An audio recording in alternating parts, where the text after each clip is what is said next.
Talk with Louanna. Real people, real lives. And real journalism changing lives one story at a time.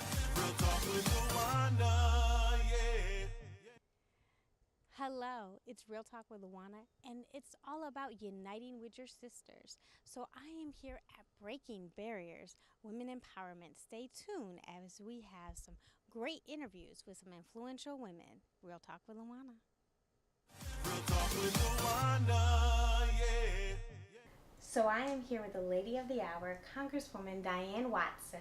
How are you doing? I'm doing all right. Yes. So how does it feel being part of this event? Well, I'm very honored to be here in Arizona and to speak to these power brokers and to have them call me to come over. I think it was a blessed endeavor on their part because apparently I'm on a mission. You And are. other people have the same values and are seeking me to come among them. So I feel very, very blessed to be here. Now, part of your mission, you have been in the political arena for Yes. a very long time. You were actually one of the first African American women to be elected. Let's talk a little bit about some of the things you went through and some of the things that you witnessed during that journey. Well, I feel that what I had to go through was for my own personal growth because I came from a family of very learned people. My grandmother was educated, and my mother's mother, and my mother was born in Chicago, and my grandmother was a surgical nurse and operated on the first open heart surgery with Dr. Williams. She's in the textbooks. So our family knew that education was the way out of servitude. Mm-hmm. And so there was no discussion around the dinner table whether you were going to go to college or not. We felt the need to know and to have knowledge. And so I come from that kind of background. So I found that, and of course I was a teacher and dealing with young children, and I didn't know how vicious it could be out there. And I had some experiences that convinced me that I did not need to be part of that. And one that still touches me now and breaks my heart. My classmate and campaign manager was murdered, and they have never solved, and that was in the 1970s, they have never solved his murder. He was with supervisor Kenneth Hahn, and he was on his drug task force. And I think he found out where the drugs were coming from into our schools. And it was kind of a turning and knowledge that, oh, there are drugs inside our schools. I thought it would never happen, but it did. Mm-hmm. And I think he found out who was, and it caused his death. Well, at his funeral, and I went with the family, and there were 3 men sitting on the steps when we went in, and we went in and sat in the front rows. And one of the men came in with a shotgun and went to shoot at his wife and shot the kneecap off of the person next to her. The mother of the church was bringing in the preschoolers, and when she started to move to take them out of the church, he shot her, and she fell dead among the children. And that was the worst moment of my life. And I said, I don't want any of this. I don't want to do it. And I had to be talked in it. I was quitting the political arena, but they talked me into it. And Why? But why? You just experienced something so horrific. You seen first of all, your campaign manager was dead. Then you seen racism at its finest. oh yeah, and it's worse. Why? I persevered because it was Tom Stewart who believed that I should do this. And he gave me my first campaign contribution. He was a friend. His father was the head of the California Church of God in Christ. I'm Catholic, but we were friends. And I knew I had to do something, so I ran twice for the board. First time my loss kept going. And I was the only voice on that board that spoke on behalf of our children and the integration. And you know, it wasn't until the California Supreme Court ordered us to desegregate and integrate our schools. Well, of course, I really created Bus Stop because I created Bobby Fiedler, who would come in there and point her finger at me and said, "You are pulling babies away from their mother's breast, and you're taking them into those dark hellholes." And you see, I was not going to allow her to talk about our schools as being hellholes. And I said, I believe, this is my true belief, that any child in this district ought to have the opportunity to be in a classroom that's excellent. And so if you have those classrooms in the Valley, then we should be in them. If we have schools that you see need good teachers, then we should see that we get good teachers. Yes. And why are you condemning a whole generation of children who look like me to lesser? And so I had to lead that fight. I had 125 death threats, 300 letters that you would think they were drawing pictures of animals with my name underneath. I had to have somebody outside my home 24/7, and to guard it, the sheriffs. I live in the unincorporated area. But it was a real struggle, but I had to fight for our children. And not only black children, but Hispanic children, Asian children, white children. So they would understand that we offer a free education to them so everyone gains knowledge. And we don't segregate and say, you can't have what we have. And trying to bring people together and unite them was my job, because I was the only black on the board. Real talk with Louanna. Real people, real lives. Wake up every Saturday at 6 a.m. with Real Talk with Louanna. Real people, real lives, and real journalism. Talk with Louanna. Changing lives one story at a time. Real people, real lives. And real journalism, changing lives one story. I will see you Saturday at 6 a.m. on AZTV. Real people, real lives. It's a universal dilemma for a job well done. Reach into your pocket and find that there's none. The service was great, spectacular, grand. But alas, no cash in your pocket or coin in your hand. Conflicted you stand. This wasn't the plan. You honor the hard-working woman and man. But we have the solution for a job well done. And it only requires one swipe of the thumb. Click over here, click over there. Click for a tip with a price that is fair. From pizza and cab to the cutting of hair, settling debts, heck, even lawn care. Outfitters and sitters all deserve tippers. Not a world full of tip skippers. Just 1, 2, 3 and you're set to pay. Bravo, bravo, we dare do say. This cashless app is here to stay.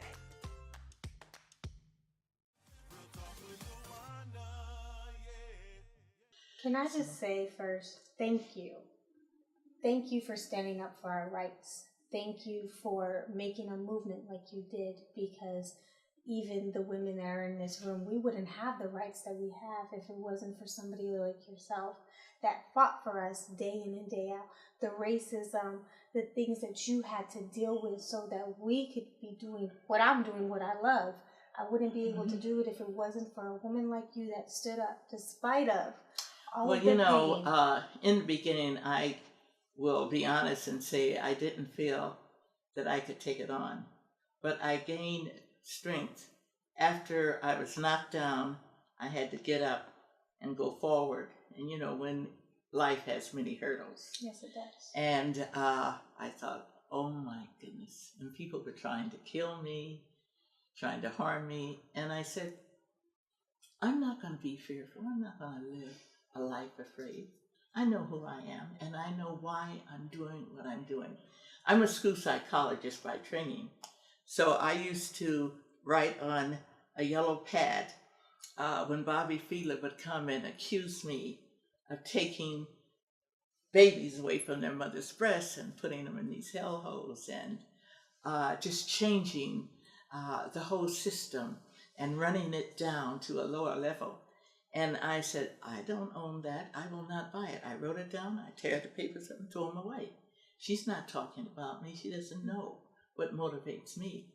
And I feel like I'm on a mission. I had to speak for all of us on that board. A lot of people didn't like it, but we persevered. The court said, you will do it. We never had two-rate busing because that's when charter schools and homeschools and private schools really proliferated. But because of that fight I had in education, I was elected directly to the Senate as the first Black woman. And they told me they didn't want me there. And I said, but I'm here. And I felt equal to them because I was one of 2 people in the Senate with a PhD. Wow. And education. And I've been at Harvard. I was in the executive program.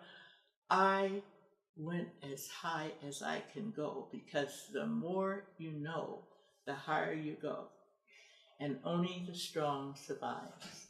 I come up from a family that came from the shores of Africa, like all the rest of us did. Mm-hmm. But we were brought over here, and they educated my grandmother because her mother was a slave master's child. And my name is Watson. I went to London and found my Crescent clan, and guess what? Scotch-Irish. Now look at me. And then I found out Howard University did a study, and they took the kit, and I found out that we come from the Central Republic of Africa. So I've traced it all back to the continent where we all come from. And I take groups to South Africa after apartheid. We were there during apartheid too.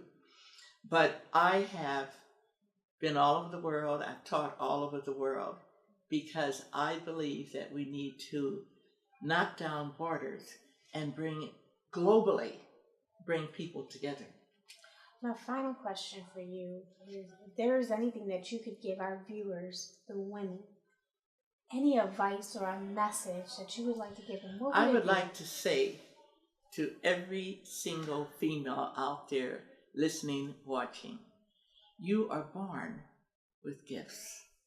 And what you need to do is identify what you feel good about, what your passion is, and build on that. Negate the negatives.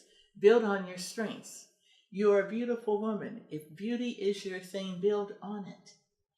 If you speak well, improve that speech. If you walk well, then walk always with your head up. Understand that you're descendants of kings and queens and princes and princesses, and have dignity. And I say this to our young people on the streets. You know, too many of our kids like to have that, their pants hanging. Mm-hmm. And I would say, for the sake of dignity and pride, why are you showing your back to others? Really, mm-hmm. The symbolism there is that the negative, you're showing the negative. Pull your pants up with dignity and stand tall, because you are a king, you are a queen, and never let your shoulders slump. I do that often myself, but you need to teach young people as they're coming up. Mm-hmm. They need to be nurtured among loving parents. I used to go on the streets, and I would say while I was campaigning, I'd go up to a group of gang members on the corner. I'd go right in the middle, give me a hug. They'd back away, give me a hug.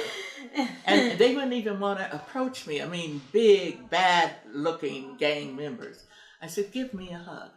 And they would go like this, and they'd hug me. First time they've heard a heart or felt a heart beating against theirs. No one was bringing them in except when they were born, and they lay the baby on the stomach, and then they put the baby in the nursery. And many of them didn't know who their fathers were. They had no role models, and so on. I said, we have to get our young people to model their behavior after a role model. Well, you don't have any males in your home. It takes two to tango. So we have to start in our homes, in our neighborhoods, in our communities, and help nurture. You know, it takes a village. Mm-hmm. It really does. It takes a village. And, you know, When I was growing up way back in the day, if you went on someone's lawn and you went to be there, they'd come out and say, not on my lawn. You know, they saw to our behavior and corrected it. That's what neighbors were for and neighborhoods were for. And we need to have more of those caring people in our communities. We need to have strong male role models. We need to teach children, and I'm an educator, that you learn, and the more you know, more doors will open up for you. I want to thank you so much. This interview is a breath of fresh air for me. Just being able to sit down with somebody like yourself and gain the knowledge and really hear some of your experiences that you've gone through in order for all of us to be doing what we're doing. So thank you so much. Coming up next, we have Denise Cook. You do not want to miss that interview, so don't touch that dial. Real Talk with Louanna. Real Talk with Louanna, yeah. It's a universal dilemma for a job well done. Reach into your pocket and find that there's none. The service was great, spectacular, grand. But alas, no cash in your pocket or coin in your hand. But we have the solution for a job well done. And it only requires one swipe of the thumb. Just 1, 2, 3, and you're set to pay. Bravo, bravo, we dare do say. This cashless app is here to stay. There is no cleavage between white-collar workers and manual workers, between artists and artisans, musicians and mechanics, lawyers and accountants, architects and miners. The brave spirit with which so many millions of working people are winning their way out of depression deserves respect and admiration. Together, we cannot fail. And take me back to the ocean shore. Listen to you laugh as the waves roared, chasing me till I couldn't breathe, flying as you swept me off my feet. Who knew this night would change my...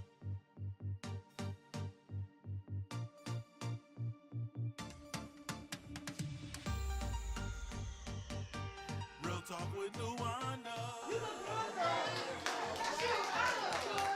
Strong, sturdy bone structure, keen nose, exotic eyes, hair, curly today, straight tomorrow, long legs shining every day.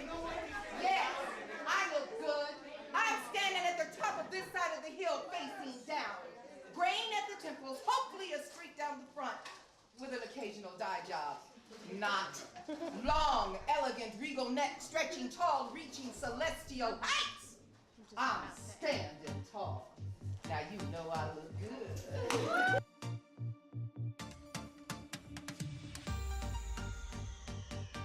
Real Talk with Louanna. I am here with Denise Cook. Now, I could not properly introduce you because you have done so many things. You have won several awards for your poetry. You are an artist. You are a woman that is out here that has dedicated your life to helping others. So thank you so much for joining us for Real Talk with Louanna. Can I tell everybody a real talk? Hi there. I'm also known as the Oracle. Want to know why? Why? I'm told I say what people need to hear. I give no advice, and I said this earlier to a few folks. I give no advice. I simply hold the mirror of life that you may see your own truth and nothing more. I'm just saying. Be careful of the truth you want to hear, though. Why is an event like this so important to somebody of your stature? An event like this is so important, not just a person of my stature, but for anyone in attendance here tonight, because sometimes we just need to know that there are other people out there like ourselves. We need to know that there are other women and men who themselves are at the same place as you are. We simply need a helping hand here and a helping hand there, and perhaps an opening of a door here and there. It's important for us to meet so that we know that we are not out here alone and by ourselves. It's hard to do what we do, helping other people, putting other people in front of our own selves when we feel like we're out there all by ourselves. With that, you're saying being out there all by yourself, how important is the attitude of being a servant? especially in the industry that you're in, a lot of times we're always about how do I get up to the top, instead of realizing that we need to help the ones that are all the way down at the bottom, and our blessings will come within. I have a saying that my father used to tell me. He said, there's nothing wrong with reaching back and pulling someone up to assist. It's only when they start pulling your arm out of the socket that you let go. And I've carried that with me in my approach to life. Women empowerment. You have donated your life. You have sacrificed a lot to be a beacon of women empowerment.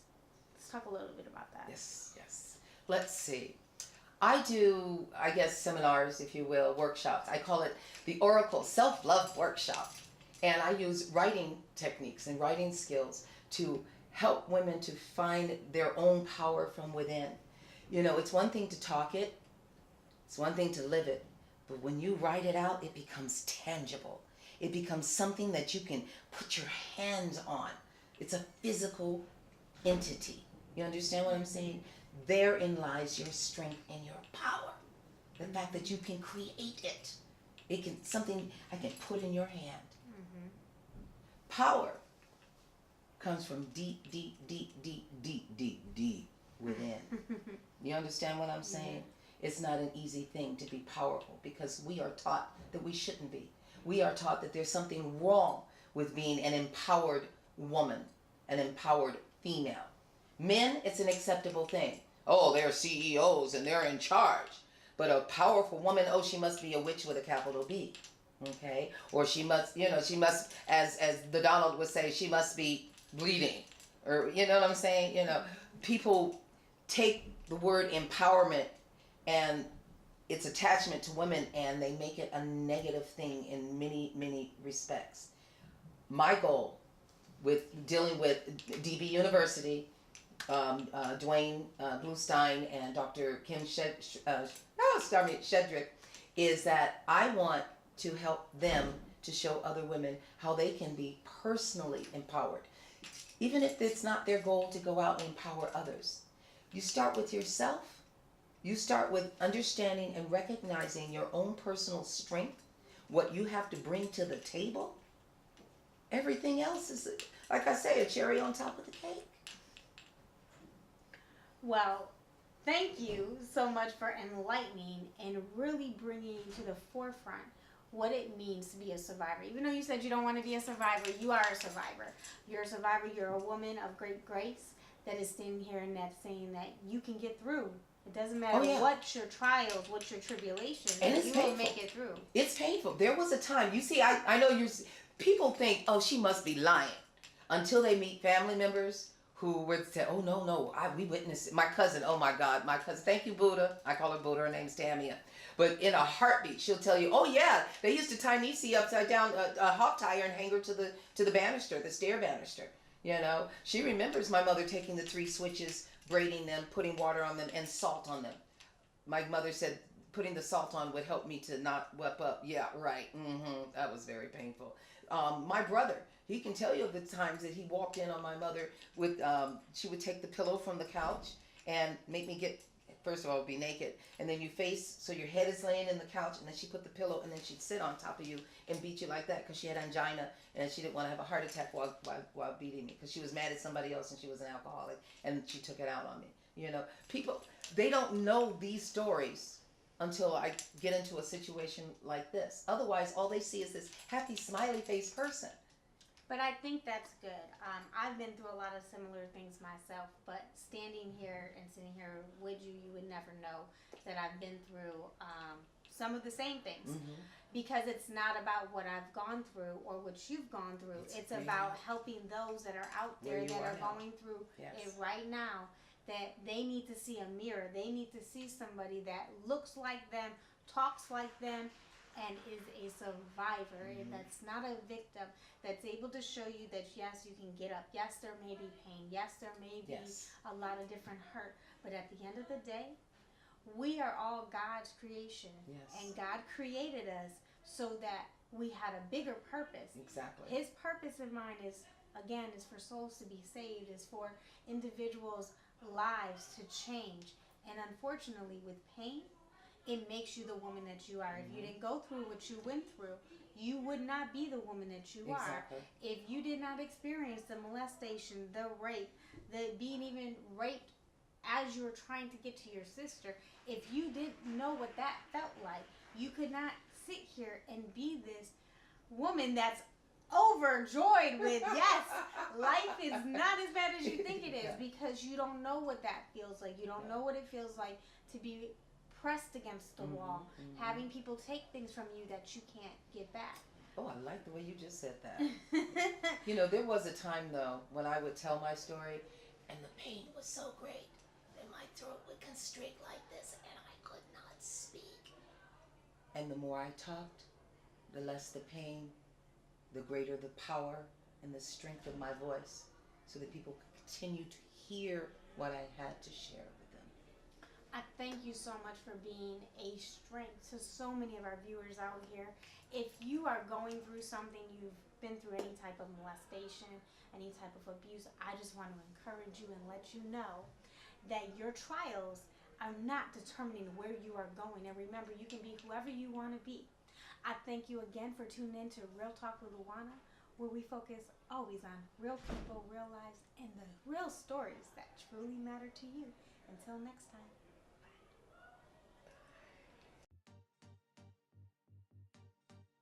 Wake up every Saturday at 6 a.m. with Real Talk with Louanna. Real people, real lives, and real journalism. Changing lives one story at a time.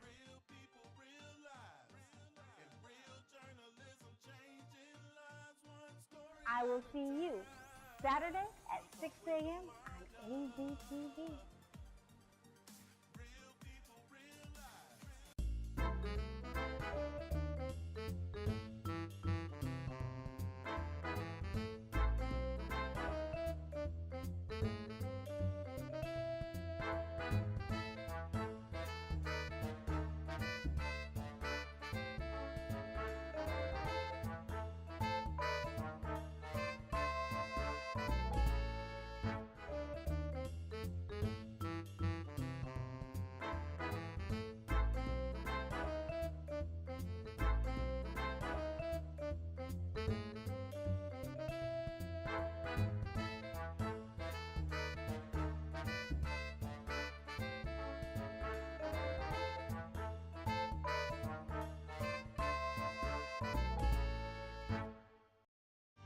Real Talk with Louanna.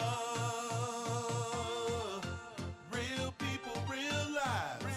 And real journalism, changing lives one story at a time.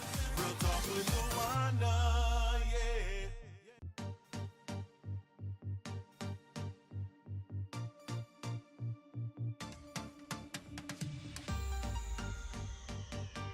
Real Talk with Louanna. Real people, real lives. And real journalism, changing lives one story at a time. Real Talk with Louanna.